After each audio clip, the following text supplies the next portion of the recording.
eu estava trilhando um caminho para destruir a minha filha, sem perceber, até eu entender isso. Durante as minhas palestras, eu sempre trago um pouquinho da minha história de o porquê que eu entrei nessa jornada, o porquê que hoje eu ministro palestras, o porquê que hoje eu trabalho com desenvolvimento pessoal e inteligência emocional. A verdade é que eu busquei conhecimento para mudar minha filha e eu entendi que quem precisava mudar era eu. Por quê, Camila? O que aconteceu?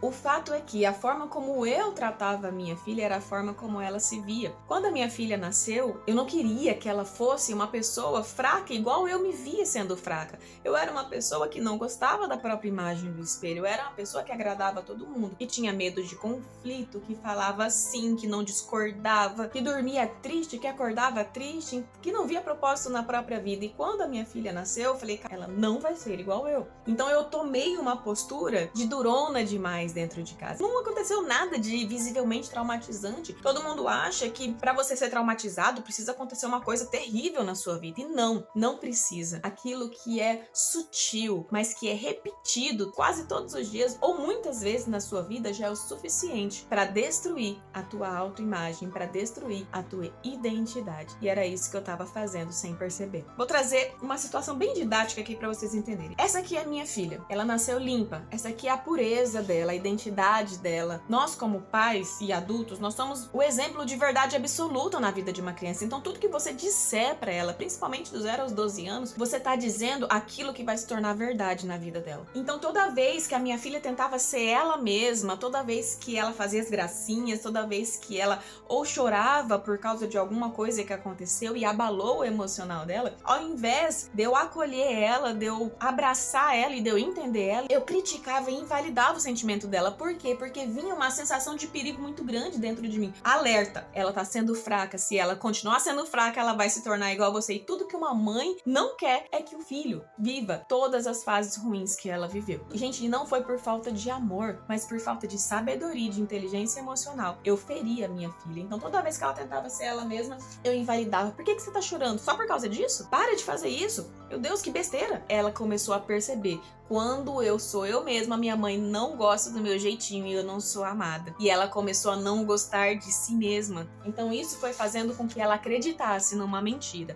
E isso vai cobrindo aquilo que é de mais puro dentro dela, que é a própria identidade. Toda vez que ela fazia alguma coisa de certo, eu validava, beijava, abraçava, porque eu sempre fui de estar perto, de estar presente. Mas toda vez que ela errava, toda vez que ela fazia alguma coisa que pra mim acendia um estado de alerta de novo, eu falei, olha aí, ela errou, ela precisa saber as consequências dos erros dela, porque senão ela vai se tornar um adulto insuportável. Então eu criticava, eu invalidava novamente, e isso constantemente ela começou a internalizar, eu não posso errar, porque se eu errar, a minha mãe vai brigar comigo e não vai me amar. E se eu, que sou a referência de verdade dela, faço isso, pode ter certeza que lá fora ela vai entender que ela precisa ser do mesmo jeito, porque senão todo mundo vai tratar ela igual eu trato. Então ela começou a acreditar que ela precisava fazer certo para ter o amor das pessoas. E isso cobriu a verdadeira identidade dela novamente. Toda vez que ela chegava em casa e falava, mãe, eu quero tal coisa, eu perguntava, por que você quer tal coisa? Porque fulano também tinha. Eu falava, você não vai ter.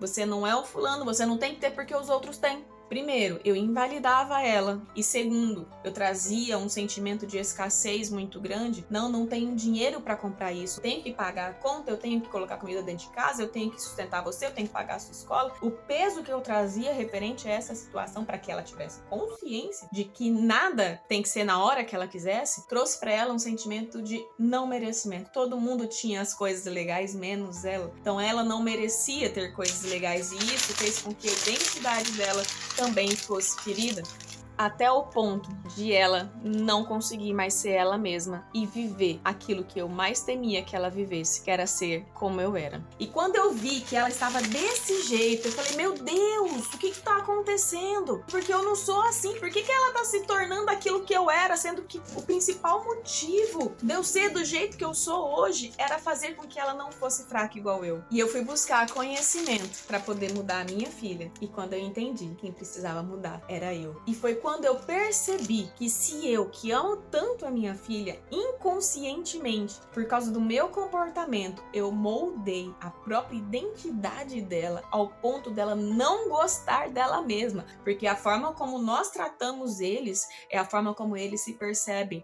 Na cabeça dela, ela percebeu e ela internalizou essa mentira como se fosse uma verdade por causa do meu comportamento. Ela entendeu que ela não era amada quando ela era mesma, que ela só precisava acertar, porque quando ela acertava, ela era validada. Quando ela errada, ela era criticada, e quem é extremamente criticado não se sente amado. Que ela não merecia as coisas boas que os outros tinham. Ela olhou pra si mesma e falou assim: realmente, se minha mãe não me ama, é porque eu não sou boa o suficiente. Então ela começou a se rejeitar. E quando eu olhei pra isso, eu falei: caramba, se eu, que amo a minha filha, fiz isso com ela inconscientemente, então os resultados que eu tenho hoje, o que eu vivo hoje, é resultado da forma como me trataram, é resultado da forma como lidaram comigo. E as feridas que eu carreguei por causa desse comportamento dos adultos da minha vida, eu passei adiante como uma forma de padrão repetido. Eu não estou aqui pra falar que eu estou 100% curada, não tô, eu estou em construção ainda, e essa construção vai durar pro resto da vida. Mas hoje eu não sou mais aquilo que eu fui.